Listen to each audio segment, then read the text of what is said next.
everyone, I'm Trey Rich, and you are watching The Buzz. On today's show, we are at the AFI Film Festival in Hollywood, where we talk to Halle Berry, who is celebrating her directorial debut in the Netflix movie Bruised. And then we talk to Lin-Manuel Miranda and Andrew Garfield about their much-anticipated movie, Tick, Tick, Boom. Then we have Move Like Creatures in our artist spotlight. And finally, we have Team Blake, Team Ariana, Team Legend, and Team Kelly give us some details about their first live show experience and song choice. As you can see, we're jam-packed, so let's get this party started. Hey, I'm Shamir Anderson. Let's get buzzed.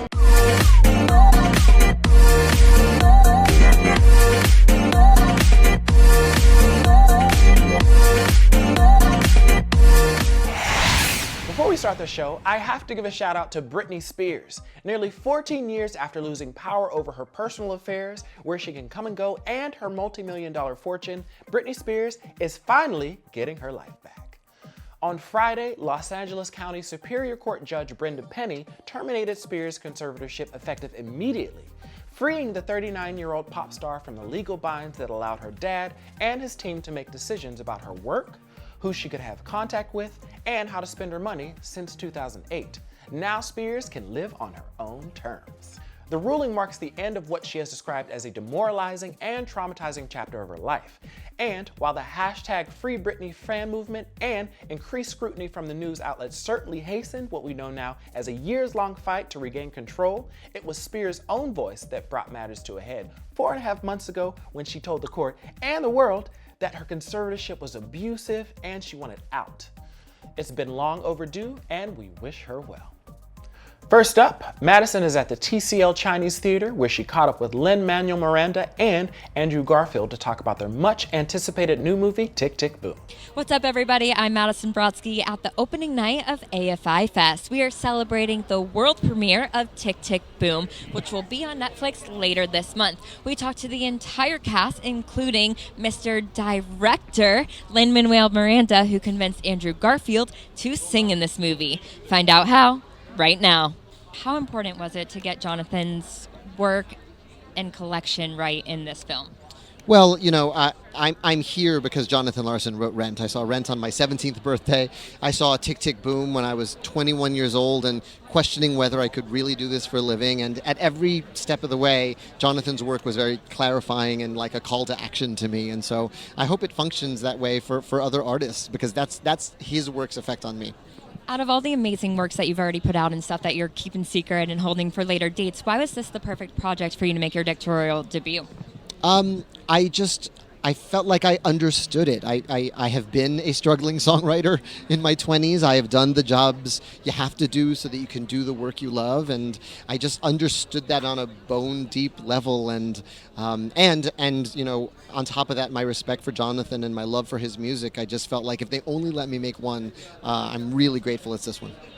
How did directing go? I mean, what was hard about it? What was easy about it? What surprised you? What was hard about it was a worldwide pandemic. And what was easy about it was I hired really incredible people who were smarter than me and who coalesced around this vision of the way we wanted the movie to look, the way we wanted it to feel. And you know, a lot of incredible artists who are amazing film and TV artists, but also all theater babies at heart. That we're all theater folk. We're the theater kids who got the keys to the car, and I'm so thrilled we got to make this movie. Very last question. How did you get this guy to sing over here? It didn't take much persuading. The fact that he hadn't before and was eager to explore that side of himself worked in my favor, and I saw him in Angels in America, and I was just like, that guy can do anything. So I said, prove it, and he did. Hi, Andrew. So nice to meet you. What did it take to get Lin to convince you to finally debut your amazing singing voice? Oh, that's very kind. All he had to do was just raise an eyebrow in my direction. I would have been there in a flash, because he's an artistic genius and a hero of mine. So to be in a space with him collaborating, and he's an incredible collaborator and generous and inspiring and generative and passionate and joyful and fun and silly, and he acts like a 7-year-old boy all the time, and it's like, who doesn't want to be around that? And then you get to honor this incredible character. You get to honor Jonathan Larson, which we all tried to do. I don't know what the show is. Why do we play with fire? What if the workshop happens and nothing changes? What then, Jonathan? Maybe I'm just wasting my time. Do you know how many Jonathan Larsons there are? One. Why should we blaze a trail? There's not enough time. I went to 3 friends' funerals last year, and nobody is doing enough. I'm not doing enough. Try writing about what you know.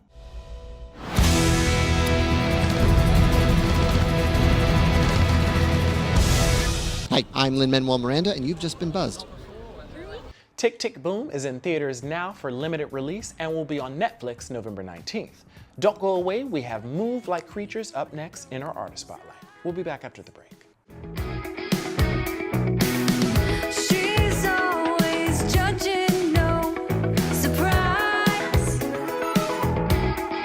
Oh, she said there's only so many times you get put back together.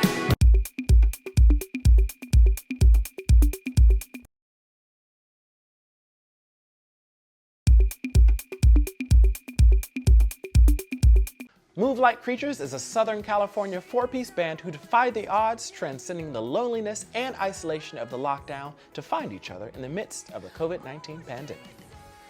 On November 11th, they just released their debut single and music video for Mind Reader. Inspired by an ill-fated therapy session, the track is a rallying cry for anyone who's ever been misunderstood or misdiagnosed, and for anyone who has ever been told to toughen up or shake it off. Let's take a look. Hi, I'm Brian. Hi, I'm Nancy. Hi, I'm Melissa. And we're Move Like Creatures.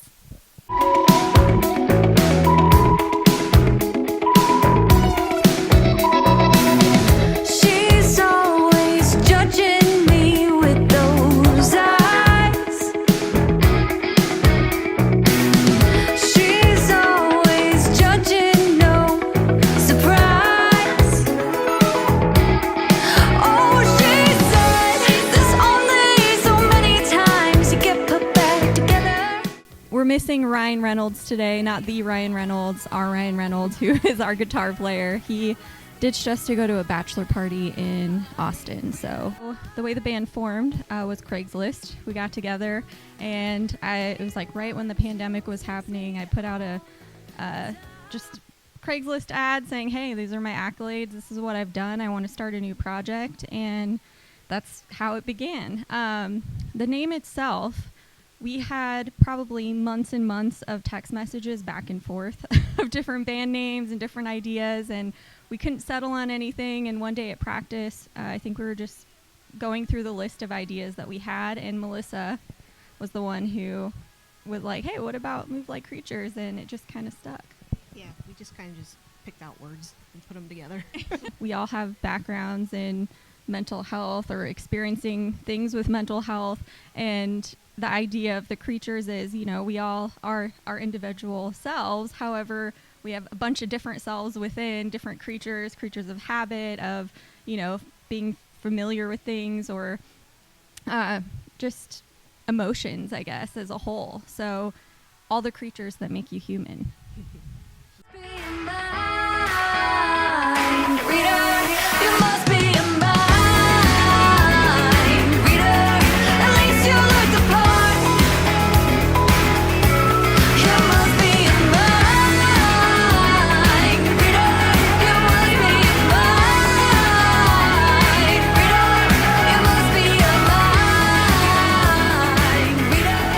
At least you look the part.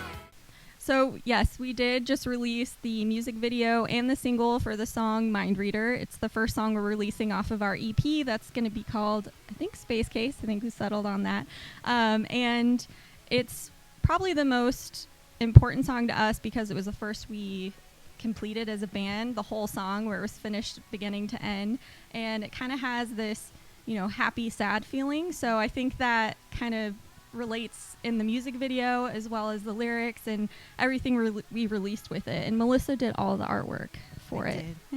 So the goal is probably early next year, maybe like spring of 2022 it'll come out.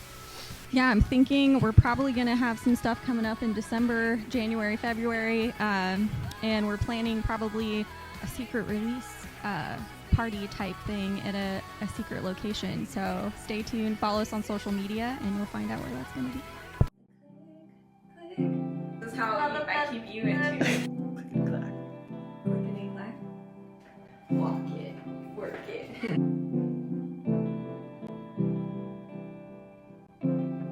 Or like if I die or something, and then then we get famous, and then we need all the footage where I'm actually in it.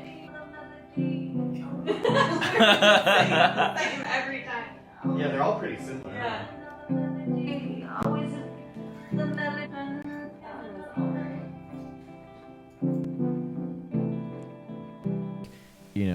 Music is so important to all of us, all four of us, that we just kind of made it a commitment that like we were going to be safe about it. We were going to be, our little social bubble, and keep each other safe. So we're at Move Like Creatures on Instagram, TikTok, Facebook. If anyone uses that anymore. Twitter is at ML Creatures. They cut off our word length. There was a character limit. Hey, we're Move Like Creatures, and you've just been buzzed. Move Like Creatures is out now on all streaming platforms. Don't go anywhere. We have the teams from The Voice chime in on their first live show and talk about their song choices. We'll be back shortly.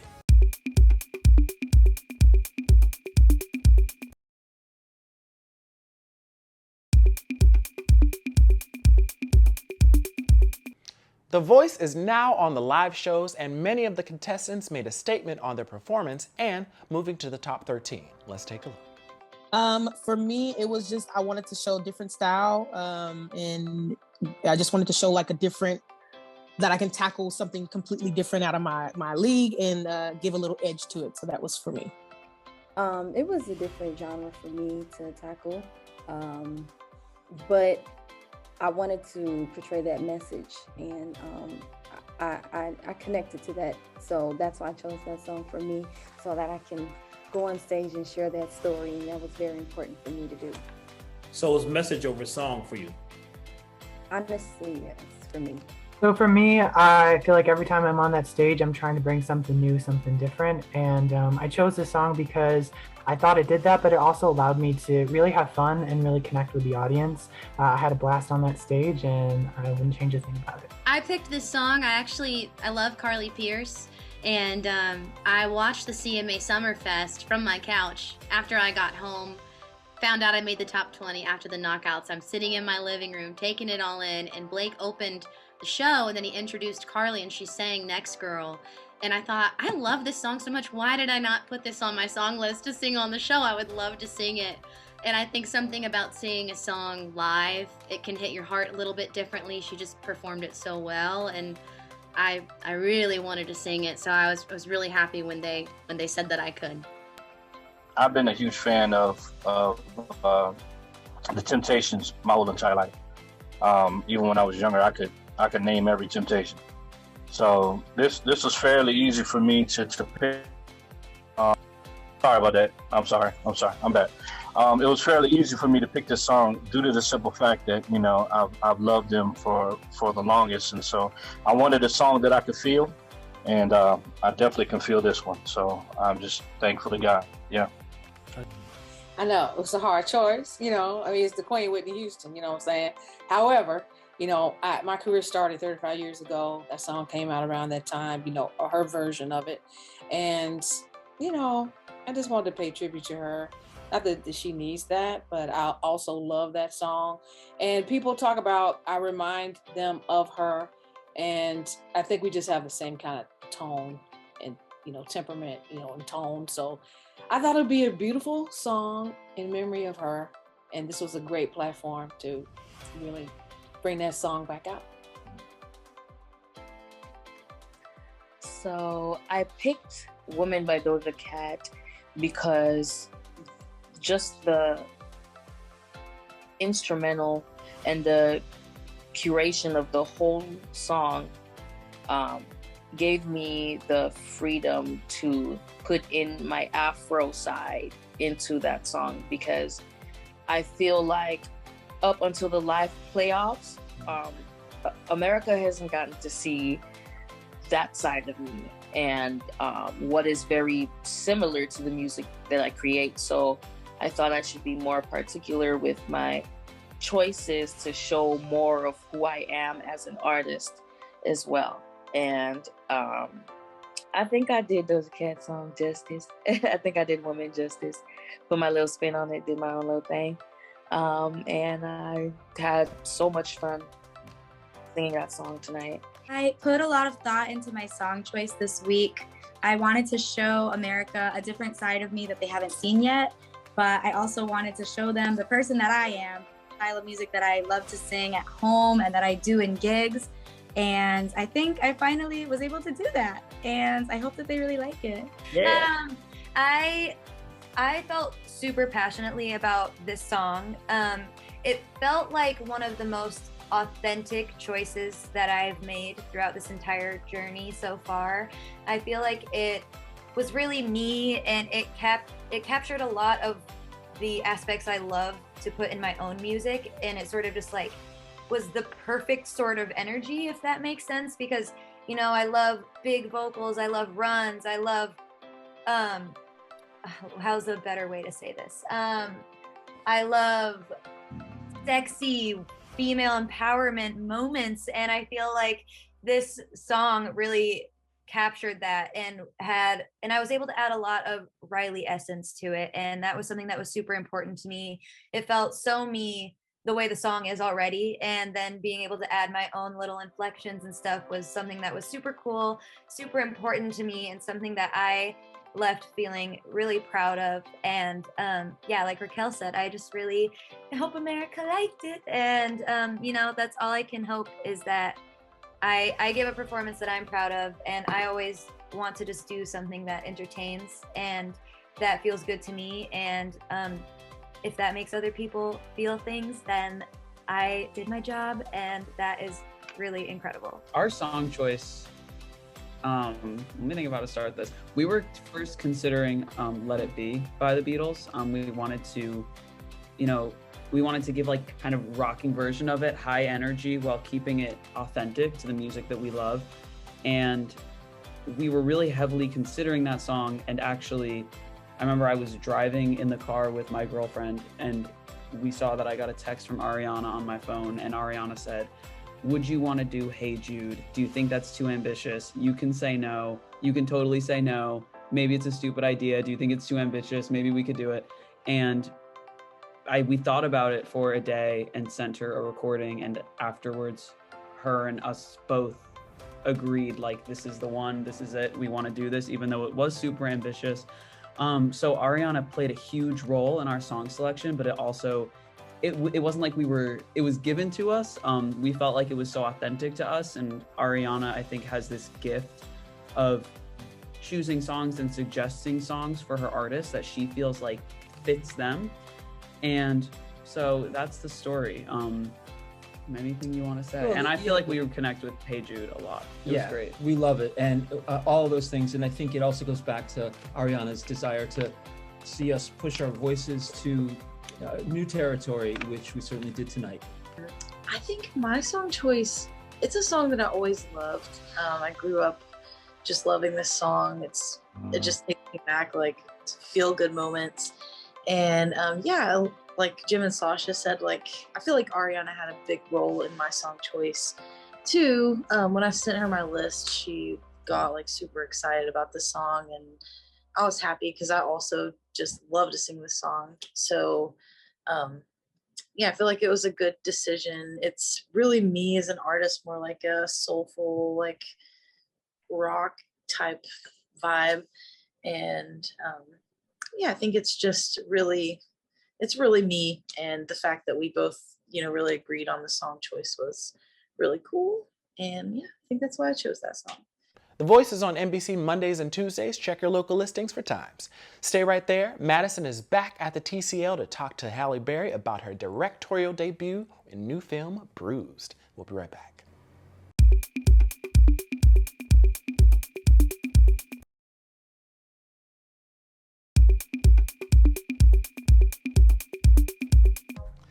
Halle Berry has so many groundbreaking achievements in her award-winning acting career, and now she can add director to her resume. Halle's new movie Bruised is about a disgraced MMA fighter who finds redemption in the cage and the courage to face her demons when the son she had given up as an infant unexpectedly re-enters her life. Madison caught up with her at the AFI Festival to get all the details and also talked to some of her co-stars, so let's take a look. What's up, y'all? It's Madison Brodsky at the world premiere of Bruised, which is an interesting and ironic title because actress and director Halle Berry bruised some of her ribs in the making of this movie. Find out how right now. All right, since the original script described your character as a white Catholic, what made you want to dive right into that story? Well, I wanted to change it first because obviously I can't play that. So I loved the world of MMA and boxing, and I thought if I could reimagine this character and make it for someone like me and set it in a community that I understood, this would be the time of my life, which it was. Absolutely, and you got to put your director's hat on. What was that experience like? Because you previously said you were nervous. Well, I think anybody is. If they tell you they're not nervous when they're set out to make a movie, they're lying. You know? But I knew that I knew this story. I knew that I was passionate about telling this story.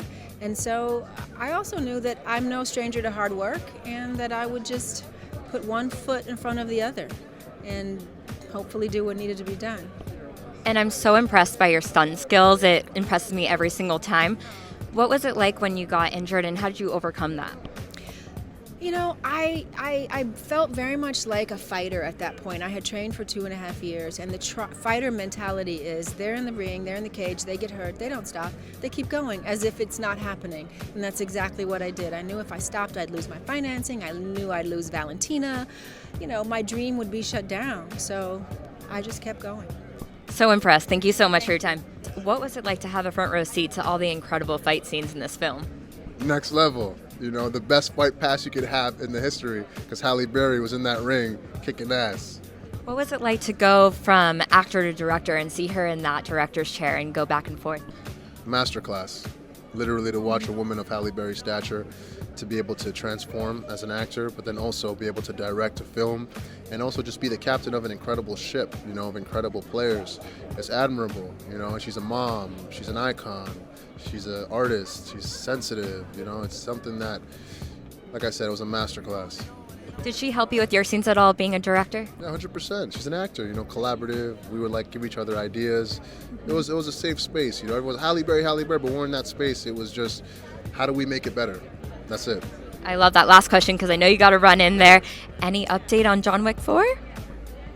Any update on John Wick 4? I just wrapped a week ago and I'm tired. No, it's going to be great. It's going to be an awesome film. I'm excited for y'all to see it. All right? Well, your on-screen relationship with Halle is so special. How did the two of you bond? It was like this. Right. We had a very good connection. It felt like she was a family member. How did you guys get to that point? Did you guys go to dinners? What did you do to bond together? I had to really get a feel. At first, I did not know who she was. My parents told me about her. I had to really get a feel and see being on the set and how honored she was. Then I automatically felt this is going to be like this, like close and great. I love that. How did you get through some of the emotional scenes that you guys went through together on screen? It was very difficult, but with the help of Halle, of course, she coached me through it. She told me when to be sad, when not to be sad. And she was definitely telling me to think about sad stuff half the time. And I did, and I got through it. What were some of the sad stuff? What did she tell you to think about? She just told me to think about something sad. I automatically knew what to think about. Thought about something sad, and off the top of my head. Okay. Yeah. I love that. What kind of director was she? Was she really cool to work with? Definitely. It's very cool that she was a director and actress in her own movie. Never seen that before. I don't know if anybody else has done it, but I haven't seen anybody do it. Was that inspiring to you? Do you hope to do that one day yourself? Yes, I definitely hope to do that. It would be cool. Tell me a little bit about the story, your character, and what attracted you to the script. Yeah, so the story is of Jackie Justice, I guess like a down and out ex-MMA fighter, disgraced, and she's trying to get back into that life. You know, it's like like a last chance, you know, to reinvent herself and come back and conquer a world that she once knew. And I play a very seedy, like, nightclub promoter, and I guess it's kind of I don't know, like, everyone's going to say, what's the takeaway from this movie? And my takeaway that I kind of feel is we have to keep fighting, and that's what this movie is about. You know, like, you might rise to somewhere. You know, this is not exactly apples to apples, but you know, you kind of like, you're the king of the world when you come out of high school. You know, and maybe college, and then you get some knocks. You know, kind of life just smashes you around, and you gotta dust yourself off and get back on that horse. And especially there's a global pandemic now, and I don't know if you know about that. You know. No, what is it? What's COVID? What's the pandemic? So I guess in this kind of time of difficulty, it's really important to kind of keep your head up and fight for something. You know, fight for yourself, really, or your family. You know, and it is difficult, but that's the takeaway message on this. Is that a testament to Miss Director Halle Berry? Yeah, definitely. Like, she's an inspiration, and to see that woman kind of be at the top of her field in acting, but like, just get ready for what you're about to see. I mean, I had this whole thing of when I met her again, I would say Miss Halle Inspiration Berry, you know, because she is an inspiration to me, at least, you know. And I'm just a white guy from Australia who's been chasing his dream, and it's an honor to be here. But there's so many little girls and boys, for that matter, who will be growing watching, you know, Halle, going, oh yeah, I can do some stuff, you know. And I'm actually kind of quietly excited about the future as a result. Like, I think it's important to have amazing leadership that inspires people. Halle is definitely that, and right now, if we don't have that in the world, that's not the best. But I am, again, quietly excited because we will have that. You know, the next generation coming up the ranks, we're gonna do some really, really cool shit, and it's an honor to be part of that. I'm quietly excited. You scared? I used to be scared, but they don't know the code. No. Sometimes I'm still scared. This about to be the greatest story never told. This is your shot. You ain't know that, now you know. Show all of them. I wasn't welcome, I imposed. The real. I put this inside her soul. Jackie Justice. This about to be the greatest story never told. If you ain't know that, now you know. Hi, my name is Nikolai Nikolaev. We should get buzzed. That's all we have. Special thanks to Halle Berry, the cast of Bruised, AFI, TCL Chinese Theater, Lin-Manuel Miranda, Andrew Garfield, Madison Brodsky, The Voice contestants, NBC, and the band Move Like Creatures. Don't forget to like us on Facebook, follow us on Twitter, and double tap us on Instagram, all at @buzz_access. Before we go, I'm going to leave you with more from Move Like Creatures. I'm Trey Rich. Love and light to you all. Oh, she said this only so many times to get put back together. Well, bust out that prescription pad, give me something good like Bakes. I'll try whatever. Oh, you must be a mind reader. You must be a mind reader. You must be a mind reader. At least you look the part.